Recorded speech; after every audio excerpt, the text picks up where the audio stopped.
I can understand English, I can write English, but when I try to speak, I can't. क्या आपके साथ भी यही होता है? Your tongue freezes, your mind goes blank, and you start feeling shy or nervous? You aren't alone. Thousands of English learners feel exactly the same way. But the good news is, there's a reason behind it. And today, in this video, I'm gonna tell you all the reasons.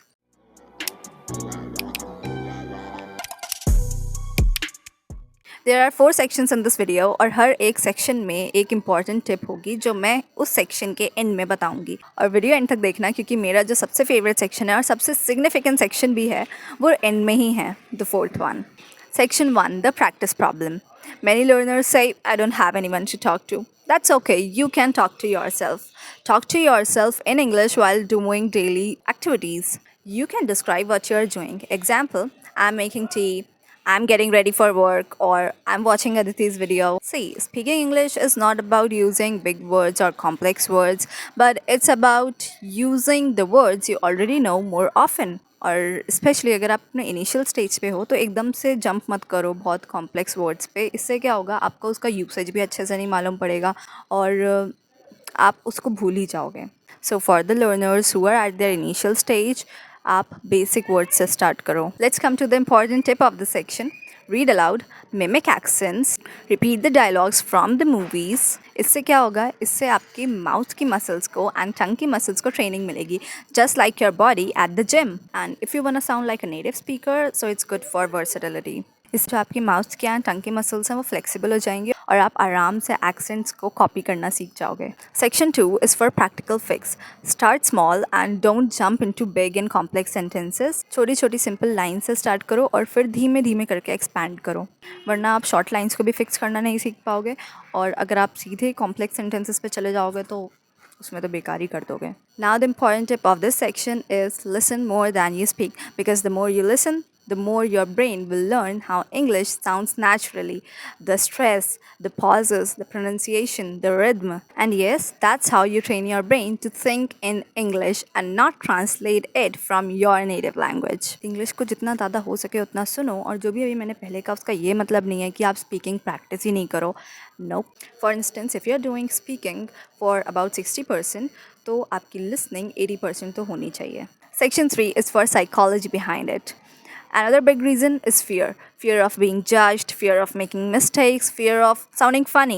But here's the truth, even native speakers make mistakes. But उनको कोई मजाक क्यों नहीं बनाता, उनको तो सब copy करने चल देते हैं. The only difference is they don't stop talking because of them. तो आपको भी ऐसे ही करना है. कौन क्या जज कर रहा है, कौन क्या बोल रहा है, उन पे ध्यान नहीं देने का until and unless they are correcting you. See, when you constantly think, what if I say it wrong, तो आपका जो फोकस है वो कम्युनिकेशन से करेक्शन की तरफ शिफ्ट हो जाता है, जिसकी वजह से आप करेक्शन पे ही अपना पूरा फोकस करते हो और कम्युनिकेशन पे ध्यान ही नहीं देते और आप कुछ भी बोल देते हो. That's the truth. आपने भी शायद ऑब्जर्व किया हो और नहीं किया हो तो अब से करना. So the important tip of this section is अपना फोकस कम्युनिकेशन पे रखो और करेक्शन पे मत रखो. पूरा ध्यान करेक्शन पे रखने की वजह से आप कम्युनिकेशन पे ट्रैक लूज़ कर दोगे अपना. सो परफेक्ट इंग्लिश पे ध्यान देने से ज़्यादा क्लियर इंग्लिश पे ध्यान दो फिलहाल. परफेक्ट अपने आप बन जाएगी फिर. Now the last section of this video and the most awaited section of this video is the real reason. Most people ने अपने स्कूल्स में इंग्लिश एज अ सब्जेक्ट ही पढ़ा है, बट इट्स अ स्किल. हम इंग्लिश को maths and science की तरह ले लेते हैं. We read, we memorise and we write, but rarely speak, जिसकी वजह से इंग्लिश आना और इंग्लिश में बोलना आना में गैप बन जाता है. हो सकता है आपने ऑब्ज़र्व किया हो, जिन लोगों के इंग्लिश में अच्छे मार्क्स आते हैं उनकी स्पीकिंग इतनी अच्छी नहीं होती, बिकॉज हम इंग्लिश को एज अ सब्जेक्ट ही लेके छोड़ देते हैं. इससे क्या होता है, आवर ब्रेन नोज इंग्लिश पर our mouth.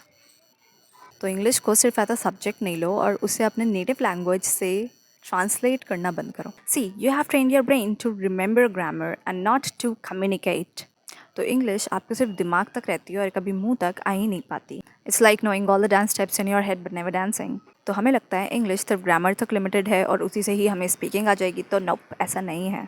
So the important tip of the section is English is not only about grammar, it's also about exposure. Exposure कहाँ से मिलेगा? From speaking, from listening, from reading, from writing, and many more things. But if you want to have some videos on grammar lessons from me, then you can drop yes in the comment box. So the lesson is done for today, and if you like it, don't depart, hit subscribe and be a part. Speak fluent, speak smart.